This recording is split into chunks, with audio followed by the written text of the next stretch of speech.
Welcome back, folks. It is RGR football. I know you guys are ready to hear about why the sky's not falling. I don't know if I'm going to have an answer for you now. I know that he isn't, so you're going to have to pay attention. Where do we go from here? That is the question. Welcome. And news is still coming in. Welcome to RGR football.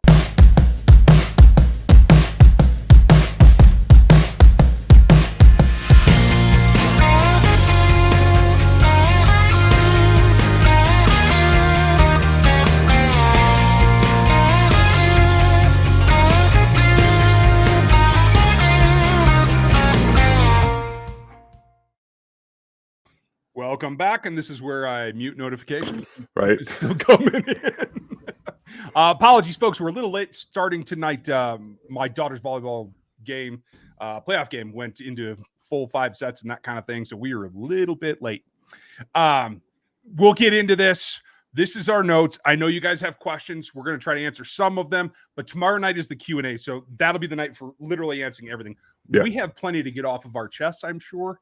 So we're going to go through that. And since everybody asked, so that we don't get mobbed and knocked down by YouTube, we're going to keep it pretty clean in here. But if you want to have the point blank shotgun to the face type thing, I'm going to record a special video for the members that I'll put up here in later this evening sometime, probably not long after we record this. So jump in the memberships, become a rookie or higher in order to get that. There's plenty of new members that I've seen coming in here. Yeah, right. I don't know if everybody just wants to see me cuss or what, but hey, I don't do that on public because, for all you little kids watching, be good.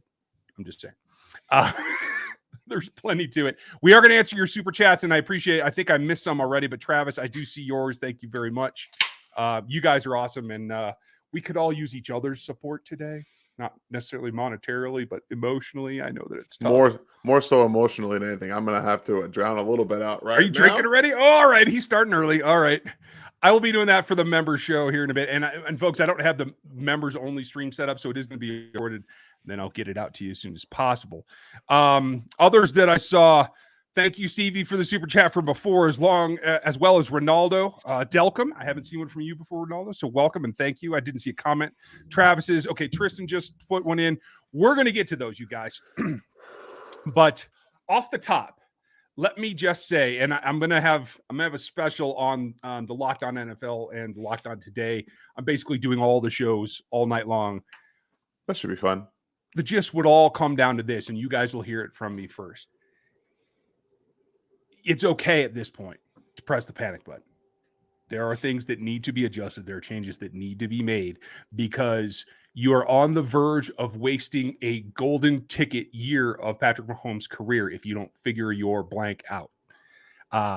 That's the way I'm going to put it, Dan. What's your biggest takeaway? Doesn't have to be in your notes, but where are you? So this is, I was joking around earlier. I was like, this game leaves me speechless, but that's not possible because there are so many things that went wrong that are going wrong. And I had this same argument with people on Twitter. The ones that like to live in fairy tale land, and you know who you are.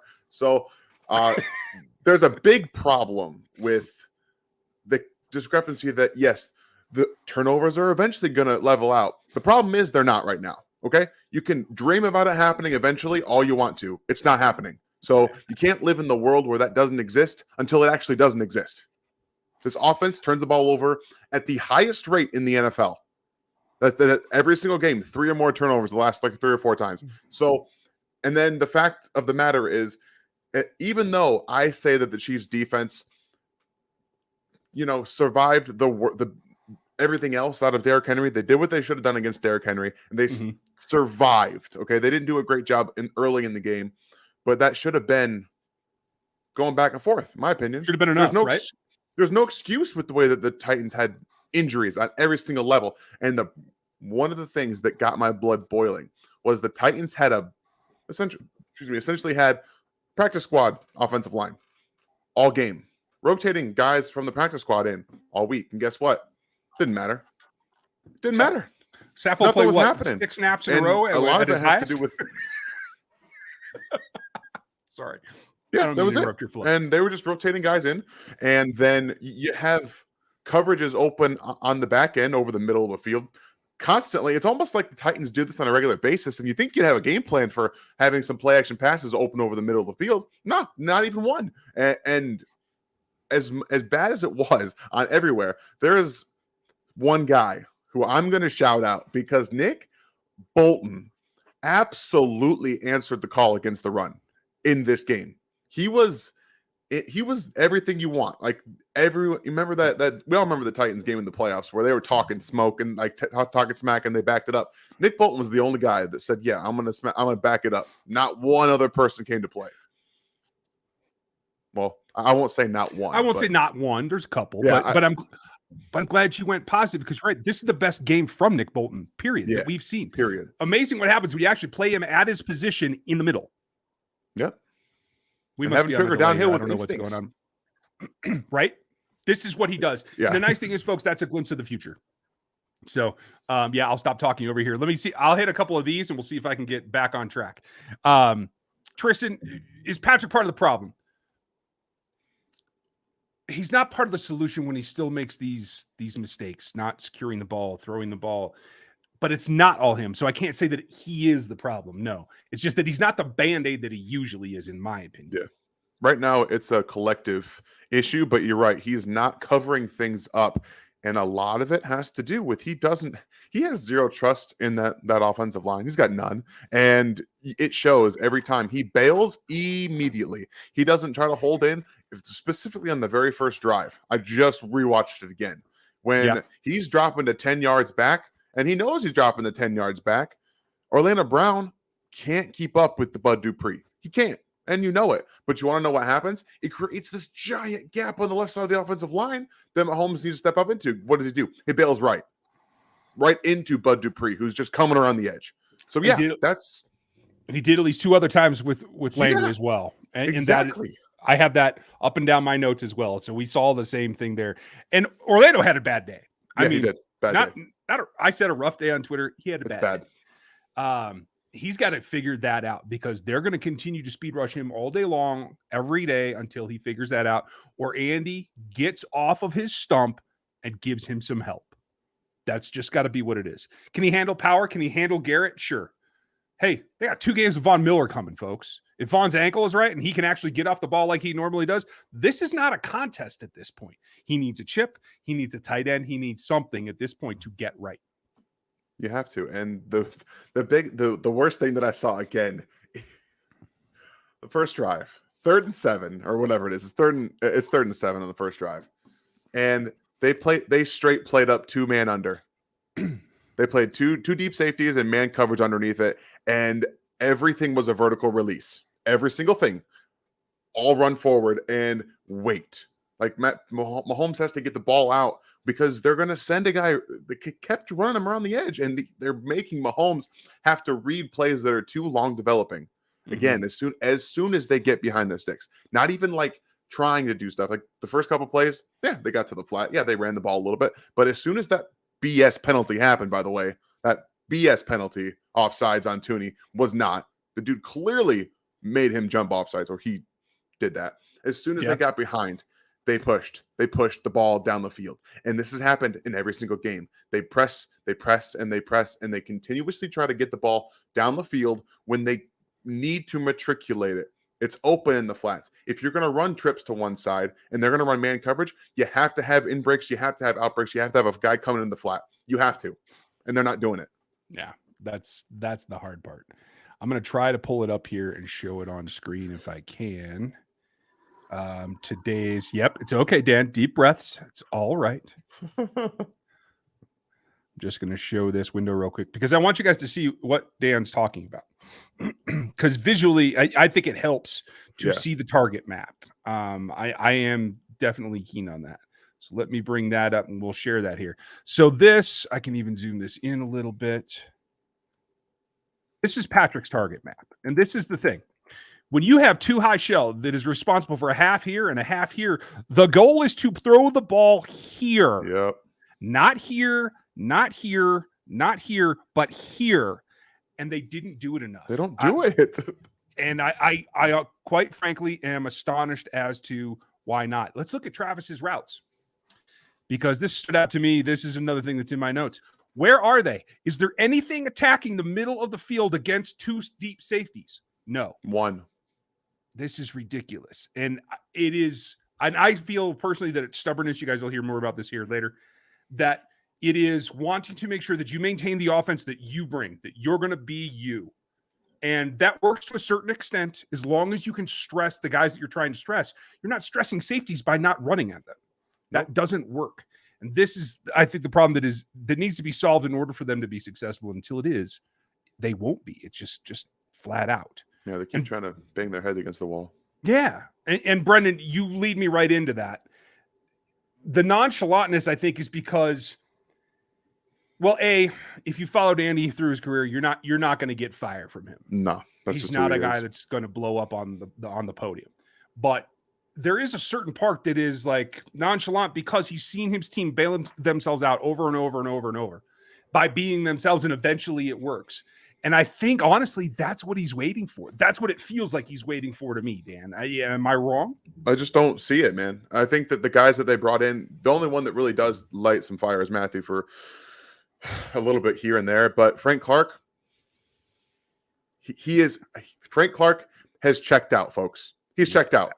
Mentally, he's checked out. Physically on the field, he is completely checked out. I don't want to see him playing anymore. I'm being completely honest with you. He's not doing anything on the field. And when he's sitting on the bench, joking around with his buddies when they're down 27 to 3, and they're not doing anything on the field, and he's too busy trying to figure out what's going on in his next payday, and he doesn't really care so much about what's happening. I truly believe that he does not care because he knows he's not going to be on this team next year. He just doesn't care.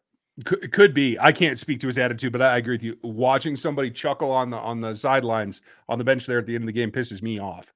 Straightforward, like that guy would be booted if it were me. Brendan, thank you for the super chat. We appreciate it, as we do William. Earlier this week, Dan didn't know when he was looking for a horror movie on Twitter.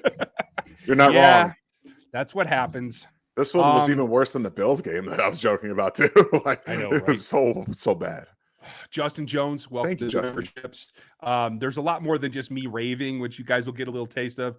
There's also all the shows from Aaron, the pick segment with all the RGR crew, Rogue Life from Gooch, as well as you guys are getting a good taste of it. A couple of weeks in a row of Rogue Head Huddle. We're going to try to keep that going. I hope that you guys are digging that. So thank you to Stevie and thank you to Aaron. Thank you to Miss Holly for the support as always. Thank you, Holly. Thank you so much. I don't know what that sticker is or if that's long hair or not, but I'm looking for it. So let's see. Who's next? Justin. I said it this way on Locked On Chiefs, and I want your opinion, Dan. In my notes, I said at this point, if you're going to be in base, there's no need to rush Anthony Hitchens back to the field, in my opinion. Not even a little bit. And if I'm being honest with you, they look 10 times better with him with him not on the field at all. So he's not going to be here next year anyway. Both him, Frank Clark, y'all can sit on the bench the rest of the year for all I care. And I'm going to be very frank with you guys because right now I'm pissed off. And this is why we waited a little bit tonight. That night, and then I had some family stuff to take care of, you guys, but this will smooth things out a little bit. DT, you're absolutely right. This is exactly what Nick is built for. You noticed a couple of times he got in trouble is when he had to go to the sidelines. And honestly, he even ran that. I think it was at Tampa too, where he looked like he was getting pretty good depth to me. And he had to like really, really jump. He just floated over him. That was a great leap on his part. He's not a superb leaper. But that in that role in the middle where he has protection on the sides, that's what Nick Bolton's great at. And that's what they have to do. The problem becomes when you can only run two linebackers. That is where they're going to expose him. But here's the thing. The running backs didn't run away from them. They didn't catch a ton of passes. Did Henry have a catch? I don't even know. He had, I think, just a couple, but that huge screenplay because screens are open for business against this defense, no matter whenever they want. Absolutely good point. But then the tight ends had, two catches as well, and that was it. Yeah. Normally, if you were going to exploit the linebacker, those are the two positions that would be making the most of it. They didn't. So Nick's doing his job. Willie's doing his job. I thought Willie came to play today. That's why I was like, not everybody. Yeah, that's why I took it back. I think that there were the three guys that I think really came to play. I think Thornhill, Willie, and Bolton to extent. And to be honest, I think for the most part, the defensive tackles specifically against the run did what they were asked to do. I think Colin Saunders showed up and they didn't even let him play linebacker. Yeah. I'm So so pissed. I couldn't be too mad about the defensive tackles. I know Reed had some effort issues. Chris Jones effort issues. Everybody effort issues outside of the three guys that we just talked about. But And that's all over my notes too. And I see people complaining on Twitter, oh, Chris is giving up on plays. Folks, that's what Chris Jones does. That's not new. The difference is that he kind of strung it together where he didn't take plays off here earlier in the season. I don't know what's going on here. If he's like, not quite playing into shape. I thought Frank actually got off and got a couple of times where he got close to pressuring somebody, but just couldn't finish. And maybe that's what you're getting to, is that he knows he can't right now, whether it's physical, mental, or otherwise. But it just isn't enough. And Mike Dana had been the guy that was getting pressure by working, by having a relentless motor. And they just did a good job getting the ball out. Tannehill was 11 for 11 to start the game? At some point, okay, you can't just say they did a good job getting the ball out, because they do it every single year. This defense is always off. They don't get up early enough, and they're always attacking the middle parts of the field and the flats. The ball comes. Everyone knows Ryan Tannehill knew where he was going the ball the second he hiked it. And that's been the biggest issue on defense this year, is that, yes, they don't get so much pressure. And even when they almost do, the ball's coming out because they know where to go with the ball.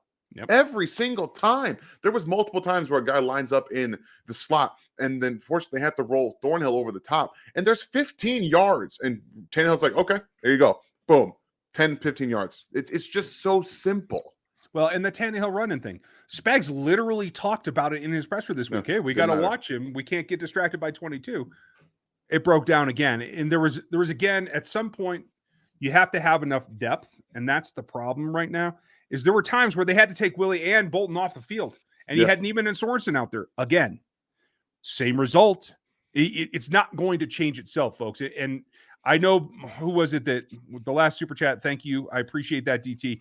Yes, thank you, DT. The adjustments they're making are so minute. They're talking about technique. They're talking about, general alignment, tilting the nose, whatever they're doing. They're not looking at the mile high level. It took them 6 weeks of Dan Sorensen to figure out they had to play Juan Thornhill. I mean, it's a slow roll this time, and I don't know what to do to fix it, other than somebody's got to get some heat under him, and it ain't going to be Andy Reid. I guarantee you that. I saw people calling for everybody's head today. Andy Reid's going nowhere, folks. Absolutely nowhere. So it's got to be somewhere else. Gooch, I know that you're funny. Let's not make all the jokes about planes landing. That makes me nervous. A little bit. Just a little bit. And I know, Gooch. I know. I apologized during the live stream. It was my own fault. I messed it up. I'm sorry. All right, we got a few more super chats before we fall back or asleep like the Chiefs were today. You said it's time to hit the panic button. Does that mean close their eyes the rest of the season and look to the future, or where and how to acquire more draft capital? It is not. That's not what I mean. I mean, it's time for the coaches to hit the panic button. They are not, whatever their plan has been, it is not working. It is time to abandon that ship and come up and only do what you're capable of doing. Only do what you do well, period. This whole thing, especially running 4 verts and stuff against cover 2, when you know you have an open middle of the field, and quite frankly, linebackers in space that aren't that good to begin with. Yeah. The fact that you don't exploit that is a problem. The fact that you don't have time to exploit that and let Patrick do what he does, that's a problem too. But we've been talking all season about how we thought Patrick was reeling in. I thought he started out the game reeling in it pretty well. I thought the second half he started reeling it in pretty well, hitting what was there. And they just can't sustain that. So that's what I mean by hitting the panic button and abandoning it. A lot of folks calling for Steve Spagnuolo's head. Here's the problem, folks. There's absolutely no one on this staff that can take over and improve this defense just from a DC spot. Steve's isn't going anywhere either. If it doesn't improve, could he go somewhere in the offseason? Possibly, but we know that it's Andy and we know how loyal he is. It's not going to be there. Yeah, I know. Stevie. I don't want him either, but again, updated Bears predictions. So I don't even remember if I did my predictions. I don't remember what I said, to be honest with you.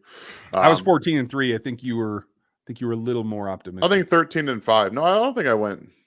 No, that's what I meant. A little less optimistic. 13-5 is what I was thinking. So that's just if you have to only go with what you have. If this team plays like this the rest of the season, they will be not a 500 team. They will not win 500 games. Okay. Fair enough. I will say this. This has been, and you guys heard me say it preseason, this is the toughest stretch to this game. And I expected them to lose 2 of these games. They've lost 4. I think the second half of the season is going to smooth out a little bit. I still think they can get to 10 wins. Is that enough to get a wild card berth? I don't know. That would mean 3 more losses as well. Yeah, I see 8 and 9 right now. Okay. Fair enough. Yeah, it's hard to say, but thank you, Stevie. Thank you, William. In all seriousness, would it help the Chiefs and the tackles, speed rushers, to have Orlando and Remmers use more than 45-degree sets? It would, except that Orlando doesn't do that. He barely does 45s correctly. He is not a depth tackle. His whole time, he has played nearly horizontal in his sets in Baltimore. This is again part of the thing that we talked about preseason, in that there was going to be an adjustment period. I thought by the 7th outing he would have adjusted. But quite frankly, his feet looked terrible today. And I don't know if that's just the fact that they understand how they were going to attack him and they emphasized it even more, or if he was just having trouble getting out of the gate today. It seemed like his first step was fine, but he's not kicking high enough to get depth. He's not kicking hard enough to get depth. And that may just be who he is. And maybe that's why there's no extension signed yet, folks. Yeah, I'm pretty sure that's just who he is. And if you guys remember, the reason that Ryan and I gave so much pushback was exactly that reason, because he's not athletic enough. And I don't know why I had Oklahoma fans coming at me saying he's athletic when he's clearly not. And you can see it on just watching him move. He's not. His best movements are jump setting. That's what he does best, are jump sets, when he can get in your face and be physical early. If he has to deal with speed off the edge, he looks toasty, and that's what happened to this game. Like, this has been happening all season, and unfortunately, Andy Reid is like, I'm just going to use my 5 offensive linemen to protect. I'm not going to use anybody to chip. I'm not going to help, because that's not what I do. Well, and here's the thing. I thought Darrell ran hard today. I thought he looked good on most of his carries. When he at least had a way to get going, you could leave him in there and chip him the rest of the routes. You only gave him 8 touches. You might as well have him chip with Orlando. It's just, again, it comes back to stubbornness. Yeah. It comes back to, I think, quite frankly, I think the game planning has taken a hit this year. Yeah.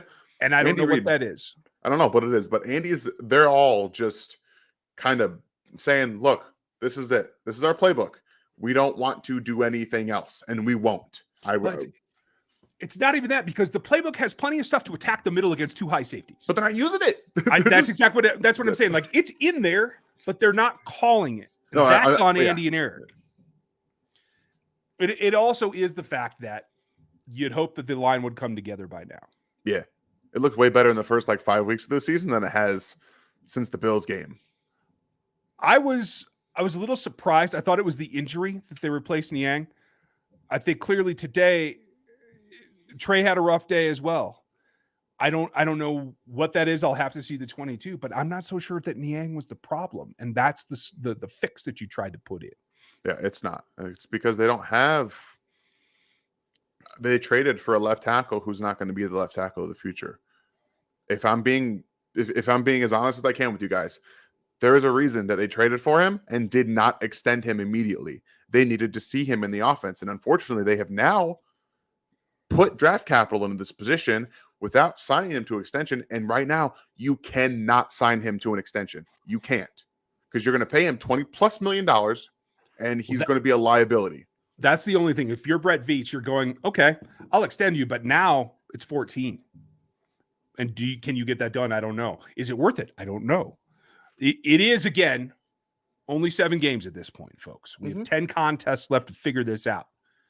I hope that they do, and we're going to have to see how it goes. Faithful, I appreciate your support as well. Is Mahomes tending to look to the deep plays and not adjusting to the defense, or is it refuses to design routes over the middle? I don't think it's a refusal to design routes. I do think it is a refusal to specifically concentrate on it. Yeah. I still see so many deep routes as a what if we get this rolled coverage, if we get man, we can take advantage of it. But don't. I think a lot of it is also Patrick, especially when it comes to the RPO choices. The reason the running back had 8 touches and only 5 carries is as much on the quarterback as it is on the play call, because that is something that he gets to decide at the line of scrimmage. So that said, there's blame to go all the way around, you guys. I will. Yeah, you're absolutely right. And on the offensive side, Pringle was one of the guys that I was going to point out. Thank you for doing it, Stevie, and doing it with the super chat as well. Thank also, you, Stevie. Very much. I thought the leaping catch that he got hammered on was specifically representative of what he brings to the table. Now I know he had another nice catch earlier in the game, but like if anybody's going to concentrate on it, that's it, and that's what we need to talk about tomorrow. Concentration, where they are mentally, because Tyreek Hill can't seem to catch the ball again. Still, the guy that should be an elite wide receiver can't seem to hold on to the ball. Yeah, I don't understand. That's been the thing holding him back. And we talk about him being one of the best receivers in the NFL. He's never going to get to that point when balls just clank off his hands. Like he's got sticks of dynamite attached to him. If he doesn't do it properly, it's going to explode or some crap. Like I don't understand what's going on. But Tyreek Hill is not only is he essentially non-existent in some of these games against man coverage, which is a problem, by the way. Patrick Mahomes doesn't want to get him he can't get him the ball deep enough anyway, because he's working himself out of everything by running off to his right because his pressure coming off of his left because he's getting too deep in his drops. If you're following me, there's a lot going on some of these plays. 7-yard stems down the field, Patrick dropping to 10 yards back behind the line of scrimmage, pressure coming off the left, speed, and he's not stepping up and off to the left, and it's all going wrong. Everything. And the funny part is, it's all stuff that's been happening for 3 years. They can't seem to get it right. Well, and they don't seem to adjust. They're not calling low cross mesh routes. They're not calling drags with the tight end anymore. I haven't seen one mesh concept like at all in the last 3 weeks. Not one. Right. And I'll tell you this too. I said it on the Locked On Chiefs. They didn't go enough tight end today. They didn't trust Bell. They didn't want to get Gray in there. They missed Jody Fortson today. That's the truth. Because at least you had somebody in the short range, the intermediate, over the middle that you could go to. Can Josh Gordon, did he automatically forget how to run a slant? Because I'm waiting for him to show up. They keep saying they're going to get him more reps. No. And the thing that he does the best is run the slant and take away what they're doing. They're just talking, man. This team right now is all talk. If you guys have noticed anything, they keep talking about, earlier, Andy Reid's nonchalance in the press conference. They continuously say the same things over and over in press conferences because they don't know what's going on, which really tells you they don't know how to fix anything. They have no clue how to fix anything, even though we've talked about run some mesh concepts, use your players and run the best routes for them. Byron Pringle is a guy you need to use more. We've said it for the last 3 years, and he showed you multiple times today. He can sit down in the spot when Mahomes is running around, and he can find a soft zone. He can go get the football. You have a guy in Josh Gordon, like John was talking about, runs a mean slant, can go get the ball too. You can sit on the bench today, Josh, because you're just apparently not getting it. And against the man coverage, they just say, hey, everybody, run deep. Well, and the problem is, like in my notes, first quarter, oh, look, they're getting the ball out quick. That's a good idea. Let's keep that up. Mm-hmm. Third quarter, hey, they threw it quick. It worked. What are they doing now? I literally started typing myself questions, and I don't usually do that, folks. I know you might expect it, but I'm not. Thank you, LA Rally. I understand it was a tough day. I'm glad you were at the F1. Yeah, I get it. We're behind on super chats here. Brian Case, Chris Jones can sit with his buddies Franks and Hitch. Saunders plays with passion, at least. He does. Yes. And he actually made some plays. Gooch, hey, Dan, my name is Brian, or even Gooch. Okay, yes, good. I think we do that. I think we do that. Brennan, Eric Fisher's playing better right now on Sunday Night Football against Bosa than Orlando did all game. Mistake to let him go. At the time, I can't fault them for it. A 30-year-old tackle that blows out an Achilles, that's a 50-50 proposition for the future. So he was also going to be more expensive, wasn't he? Like he was a bit more expensive this coming year. Oh, he's 10 times. He was going to be like 12 and a half, whereas Lando's 4-ish, I think. So, yeah. I get it. No, he's 8. I lied.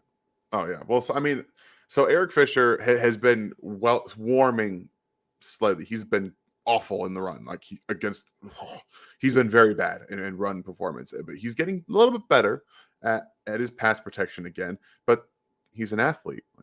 He's an athlete. I mean, that's what he does. And when he got healthy, he's showing that, he's an athletic guy. And Bosa likes to use his speed off the edge. He's not someone to necessarily try to always bull rush. He does like to mix things up a little bit. So if you're seeing him play well against a guy who's trying to use speed off the edge. He's going to look good.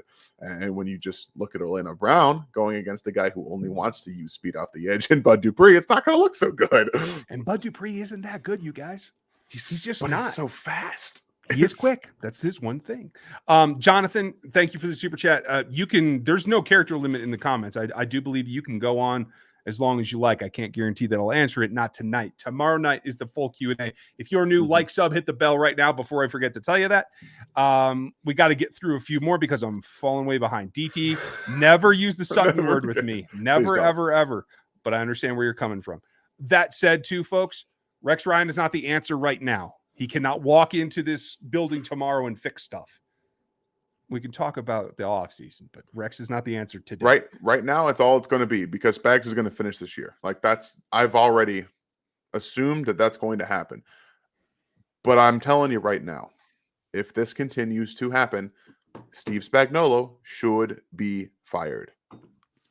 And that's my opinion. Okay, that's fair. Personal opinion. I won't say any for anybody else. My own personal opinion. I'm not there. I think there are fixes to be made. I don't know if he can do it or if he will. It took him 5 weeks to get Juan in there, and I think I said that. I think I said that before the season started. But Steve, I'm available. You know how to get a hold of me. Brian, I understand where you're coming from, but that's not really the issue. Patrick's bailing on pockets. He's lengthening the pocket. He's not stepping up in the pocket when he needs to. This is about the quarterback delivering the ball, and it's also about the routes being run so that he can deliver the ball before the whole thing falls apart like a house of cards. Yeah. But that is part of the problem is he doesn't trust it, and that's why he's doing these things. I'm going to do a snap count of all of the drops. I'm going to record everything so we can see the average distance Mahomes was standing at the drop of these passes. And I'm going to tell you exactly what the biggest issue is, whether it was him getting beat or whether it was the guys getting beat, or was Mahomes making it more difficult for an unathletic guy in Orlando Brown to block, which I think is probably going to be the answer, but we'll see. Well, and again, Remmer's on the other side. I'm sorry. Niang kicks better. Niang gets depth better. Yep. He deals with speed better. That's just the truth. He does.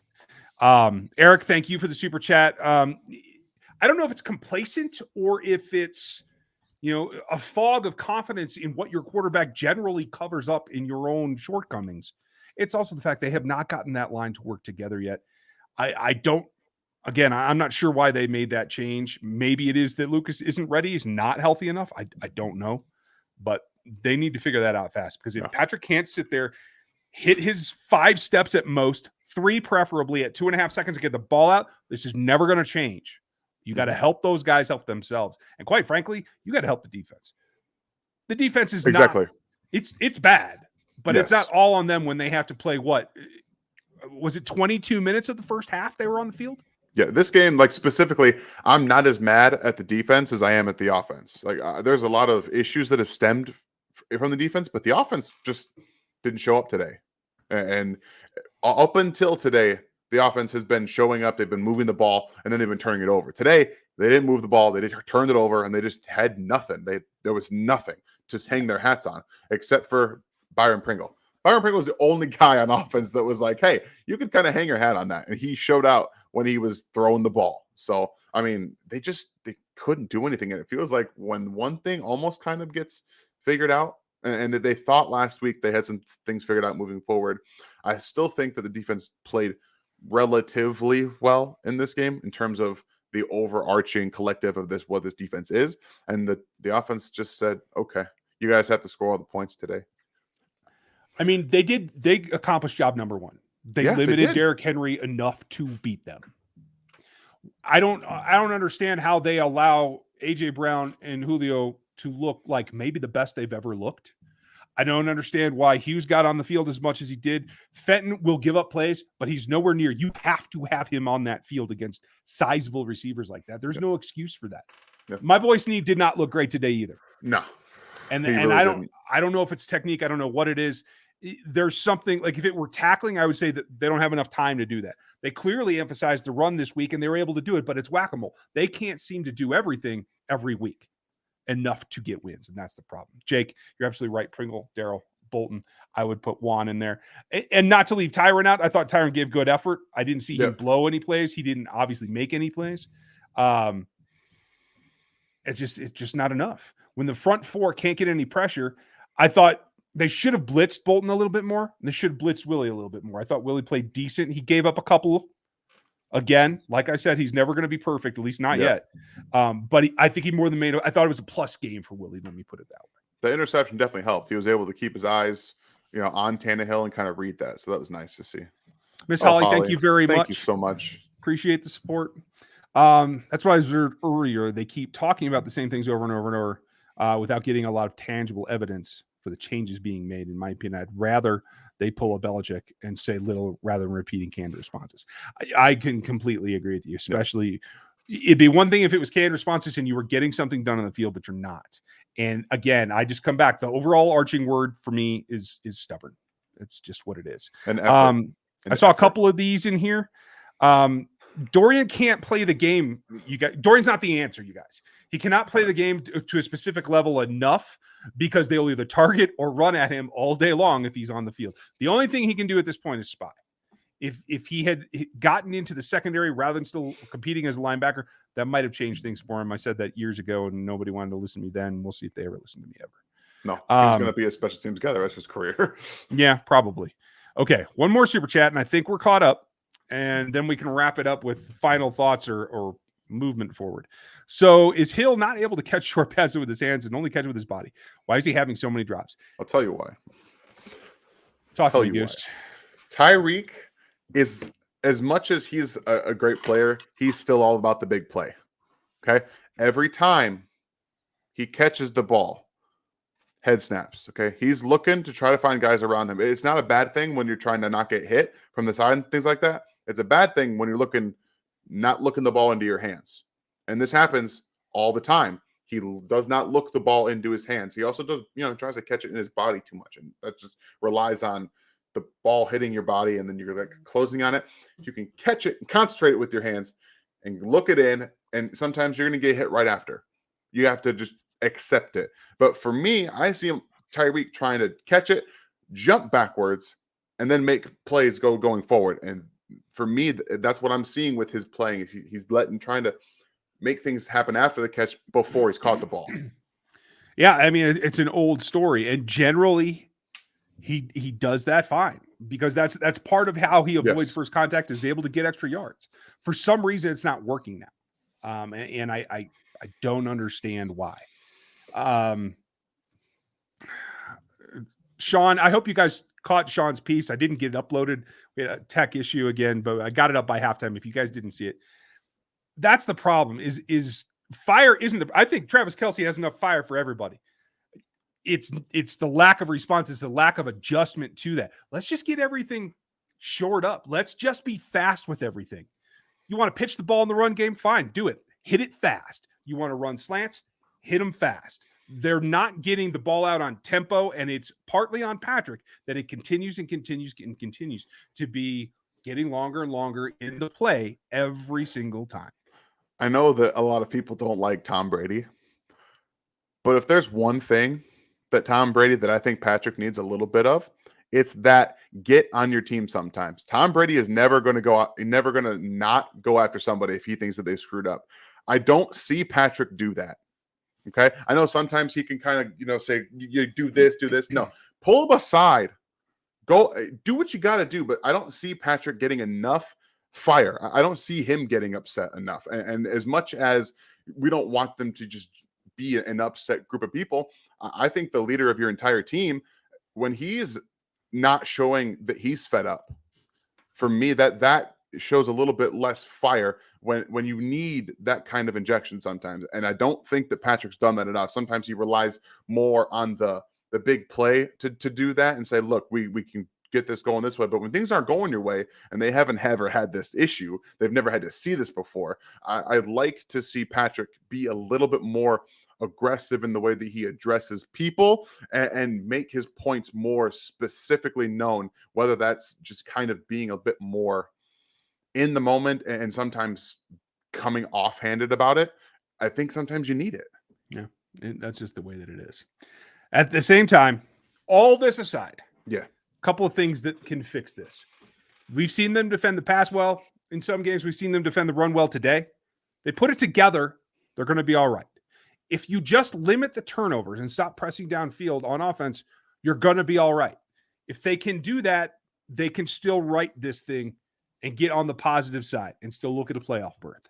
It's gonna be a tale of the tape right now. That was a lonely, sad, quiet plane ride home. And if it wasn't, they need to cut guys tomorrow. It's not going to save you any money. But if Frank Clark is screwing around having fun, I mean, it's like that scene from Moneyball. Yeah. If you're having fun, you're doing it wrong. Losing should sound like this and be over with. And when you get waxed, it should be fun. Yeah, exactly. And I just don't know where they're at with all that. There is something to be said. Therese Paylor said it in his last interview, his last podcast. It is extremely difficult for a team to get to 3 consecutive Super Bowls. That is certainly rearing its head.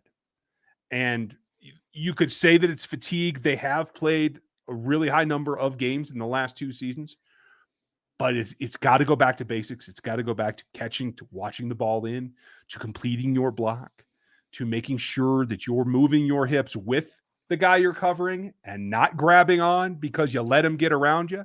There's fatigue here somewhere, whether mental or physical, and they have to get that straightened out. Last one, and then we'll let you guys go. Can't help but think the CH would have made a difference and helped the Titans out of their run coverage. They abandoned don't agree. the run. They just abandoned it. It wouldn't have mattered if they had Clyde or not. As soon as the game got out of control for the coaching staff and the play calling very early, and they made that known by just cutting the run out. They just said, "Yeah, we're done. We're not doing this anymore." So he may have had better success. I don't think it would have been enough to change the play call to make it happen. That's what it comes down to. Now, you guys, I'm going to go and record you something. I'm going to have a bite of dinner with the family real quick, grab a beer, and then I will have a members video for you up. It should be probably within the hour, Lord knows. Do not let your children watch that, okay? I'm just going to say that now. I'm going to talk to you as though we were sitting together, and I'll tell you like the wife gets to hear me every day. I mean, the Chihuahua went and hid today. I'll tell you that. So that's just the way that it goes. We'll be back tomorrow. We will answer your questions, all of them. Like, sub, hit the bell, become a member if you want to see that tonight. It's for a month. And if you do become a member, whether it's you're new to us or you just want to see me rant and rave, send me an email at rgrpodcast@gmail.com, and you can become part of the members only Discord. That's a lot of fun as well. Dan, thank you for getting me through this today. Of course, man. Like, this is what we do. This is what we do, and we will do it again tomorrow, folks. You guys have a great night. Enjoy the late game. We'll talk to you later.